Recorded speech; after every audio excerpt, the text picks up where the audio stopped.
Over the years, I've had a chance to check out almost every product that NuPhy has released, and because of that, I was able to observe their steady improvements. All of these improvements are present here in their latest release, the Gem80, more so than ever before, because I think this board might be NuPhy's best one yet. It's also their most customizable one, where at the beginning of this journey I didn't even manage to open up the board without breaking it. This time around, they actively encourage it. But are all these compelling points enough to warrant a purchase? Well, let's find out.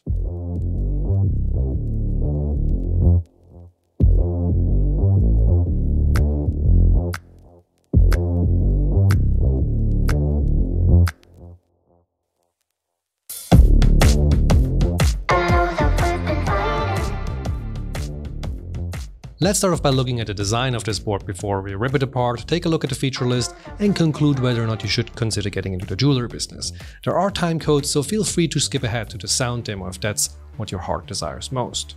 For anyone else, let's start off by looking at the outside of this beauty, and what a beauty it is. This is subjective of course, but I think you'd be hard pressed to argue against the looks of the Gem80.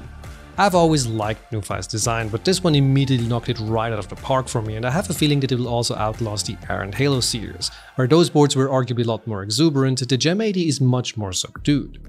Gone are the playful remarks and anime-branded manuals. Instead, we are greeted by serious reading material, tasteful packaging, and an overall much more mature feel.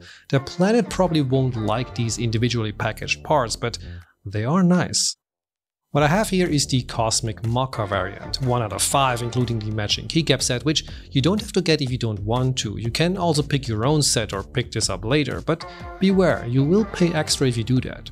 I think you should though, because they did a very good job of matching the board with these double-shot PPD caps, which feature their new MSA profile, which is sort of a mix between standard Cherry and SA caps. You get these nice vintage-looking rounded corners with a deeper concave while retaining about the same height as Cherry caps for a familiar yet different enough typing experience.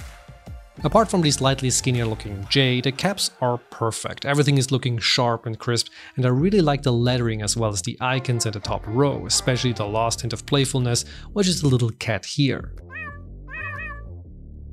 One special feature of the Gem80 is the highlighted homing keys. The F, J and up arrow all have a shine-through element. It's an admittedly cool look, but I think it serves more as a visual treat than a user experience aid. But I like lines or bars, and therefore I welcome them, just like the signature LED bar at the top left, which so far has been present on every NuPhy board. I feel it's a little shorter than what we are used to, but it still serves up wireless connectivity statuses as well as other indications, which we'll get into later. Then we have one of the two only branding elements on the entire board, which is their new Gem80 badge found right above the arrow cluster. It's a tiny little element underlit by another LED strip. The badge itself can easily be removed from its magnetic enclave. There aren't any alternatives yet, but every time I say something like this in a video, shortly thereafter it somehow manifests itself into reality, so who knows what's gonna happen next. Moving over to the side, we can see the thick upper frame of the board wrapping itself around the top, with the underside featuring a very nice looking polycarbonate housing. This creates a floating illusion we've seen on other boards before. It's nothing new, but executed in a really nice way, especially with how the bottom looks, which reminds me a lot of the Hibiki from Hibiki boards. I absolutely love this. Coupled with the brass hex screws, it's one if not the best looking pre-built backs I've seen to date. In certain lighting conditions, it creates an almost brassy or metallic look, at least this Mocha variant. We also got 4 large silicone rubber feet planting the board firmly in place. I also got replaceable brown ones to enhance the vintage vibes. I left it as is though, as I dig the more uniform look over the coffee vibes. There's also a recessed USB-C port at the back, which is a bit tight. Not every cable will fit here, but there is a nice curly one included with the board itself, so this shouldn't be much of a concern, but still worth mentioning. On the right or left side, depending on your POV, we got the usual switcheroo suspects: wireless, wired, and of course a Mac and Windows toggle for all you dual-wielding maniacs out there. I know I said this a couple of times already, but damn, I like how this board looks. But enough superficial compliments, the insides are where it's at, and it's time to take a look, because not everything is as customizable as they promised. Whereas in the past, opening up a pre-build has always seemed to include the dreaded forcing of clasps to release, this time around we are greeted by just 10 Torx screws at the bottom. And that's it. Even though NuPhy began to include instructions on how to open their boards to welcome modifications in their previous products already, the Gem80 is a first not only when it comes to this ease of access, but also having an actual video online that helps you through the process. Couple that with all the modification options, I think it's safe to say that they really want you to play around with it, which is great because it's really easy to do, as you'll see in a moment. During your purchase, you can also opt for additional plates. By default, every board will ship with an FR4, but you can get a palm, PC, or aluminum one. Currently, you can only get this during the checkout, but NuPhy has told me that they will be offering the plates separately later on, so if you don't want to get them now, be assured that you will eventually be able to do so. I got lucky enough to have been sent all 4, and while we're at it, let's take a short listen so you know how different they sound. I used the default silicon socks for all of these, coupled with their new linear mint switches.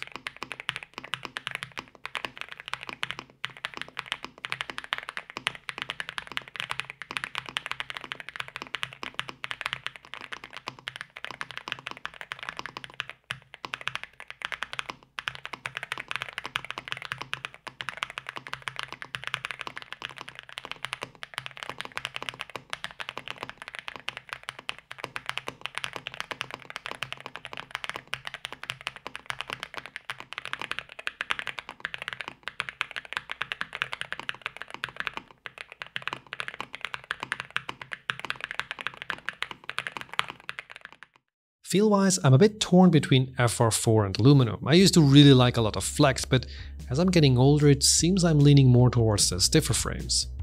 As we'll be getting into later, depending on how you mount the plate though, a different choice might be worth considering. This board has the option to be top mounted, and many prefer a softer plate for that style. Speaking of top things, the top frame is made out of a solid piece of aluminum with a pretty nice finish all along. Compared to some of my more expensive boards, this doesn't feel as good, but it doesn't have to. It's even all around, it looks great from all angles.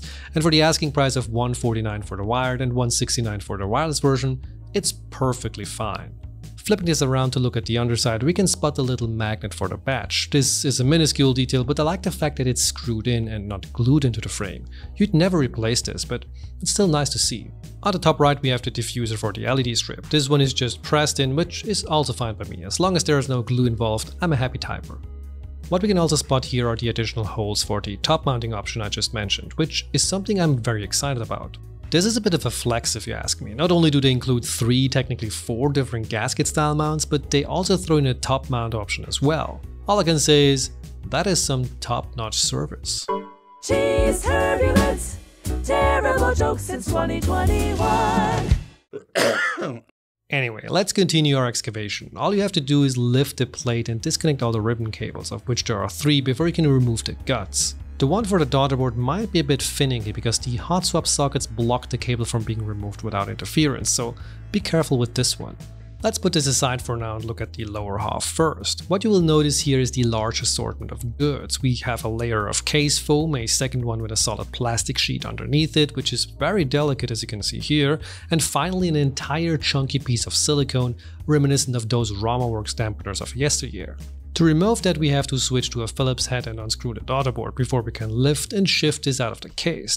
The battery popped right off for me here and is the only glued in part on the entire board. But it allows us to take a quick glance at this 4000 mAh behemoth, which should give you a runtime of about 24 to 45 hours with RGB, 34 to 70 with just the homing bars, and up to 330 with all the lights off, which is a lot. The case silicone has quite some heft to it and is responsible for a large portion of the keyboard's weight at around 240 grams and looks pretty cool paired with the transparent back if you ask me. There's also kind of a silly visual customization option present here if you would indulge me for a second. Due to the visibility of the bottom housing, you can technically sandwich some sort of graphic in between and customize your board even further. I don't know if this was worth mentioning, but I think it's kinda neat and makes me wish there was a board I could jam-pack with silly stickers, just for the sake of it. While we're at it, let's take a listen to how it sounds without the foam and silicone. Again, this is using their new mint switches, along with the FR4 plate and the standard gasket socks.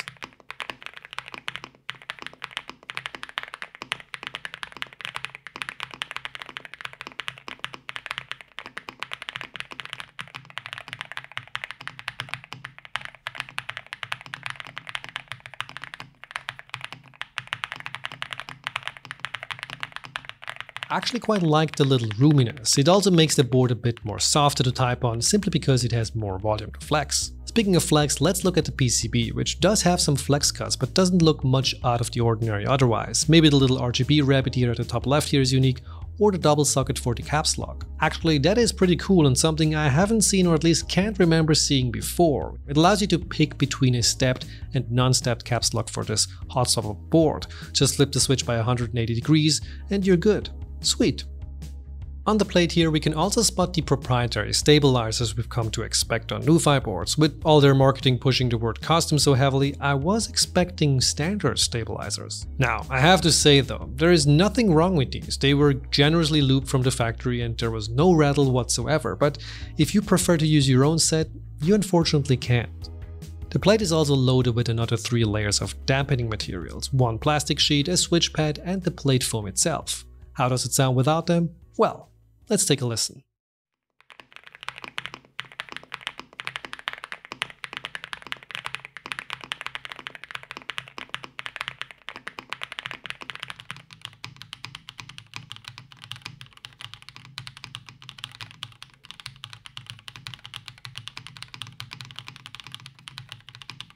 Even roomier, again, to each their own I guess, but I like it with some material between the PCB and plate, so I'll keep it in there. There are also these spacebar silicone mute pads, which were first introduced in the Halo series. They go well with the included Ghost Bar, which is NuPhy's own take on improving spacebar sound. In a nutshell, it contains a silicone stem holder to soften the impact. I made a whole other video where I go a little deeper into this subject, so check that one out after this one if you want. The link is in the description. All of the different plate materials will offer the same features though. You won't be locked out of something if you go another route, which I guess is a great moment to start talking about those mounting options.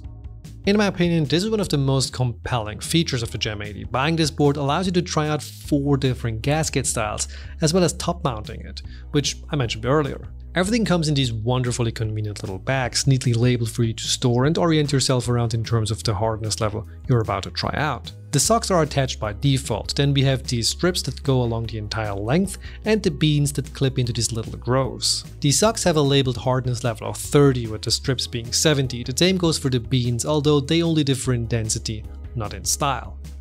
To top mount the board you'll have to do a little more than just slide on a fresh rubber. Cheese turbulence, terrible jokes since 2021. I mean, here too you have to add a little gasket so the plate doesn't directly touch the top frame. Luckily, everything is included in the accompanying bag as well, including a little Torx bit. Assembling the board like this is a bit trickier, but nothing you can't do if you've gotten this far. Alright, let's take a listen to these options, but be warned, apart from the top mount, the gasket styles are less about sound and more about feel. Again, this is all with the mint switches and the F44 plate.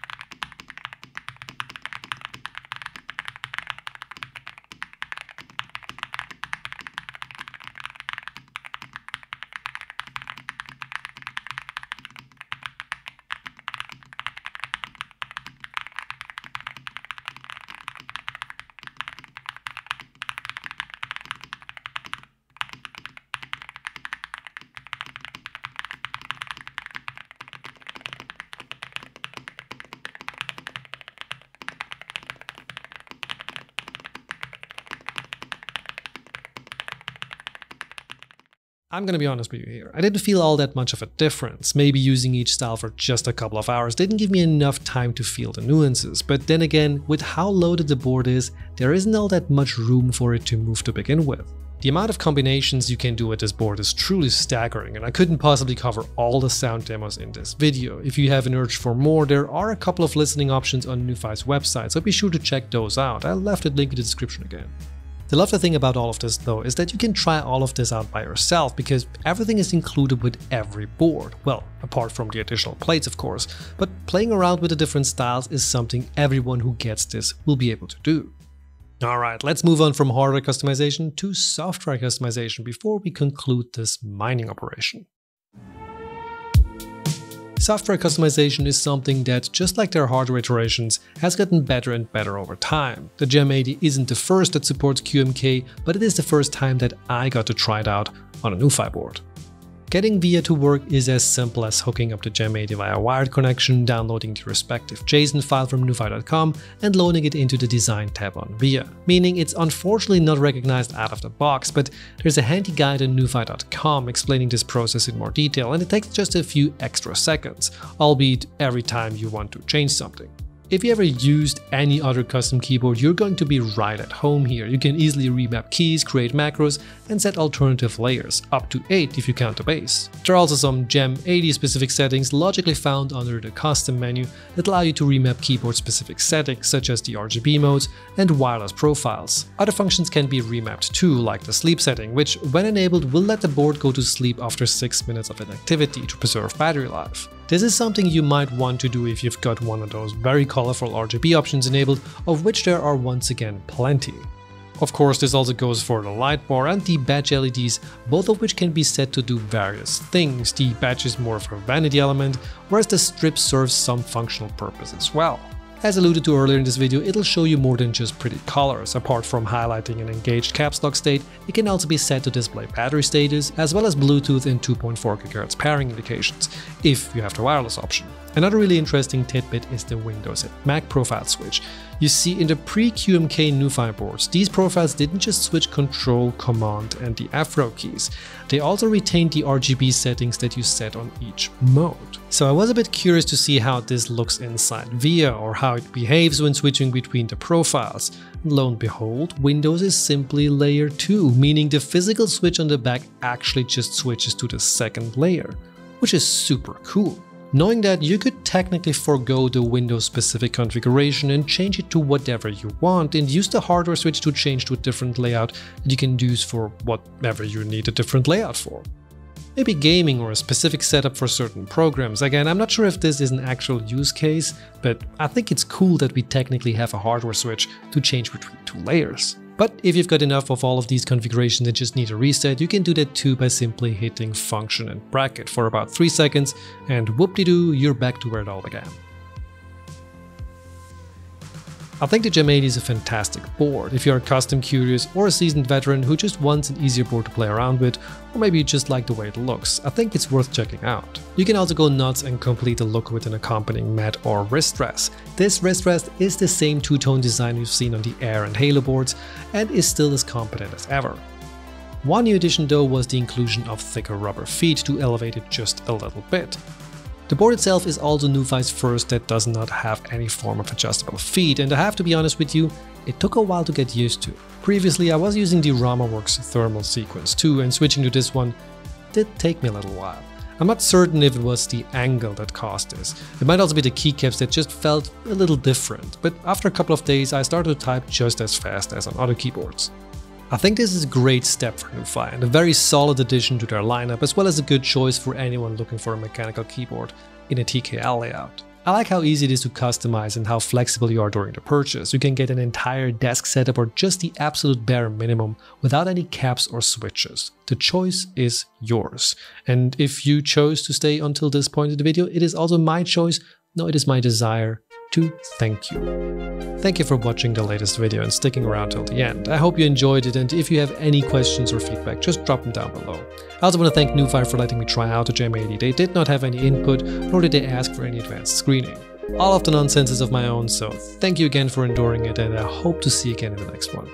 Bye!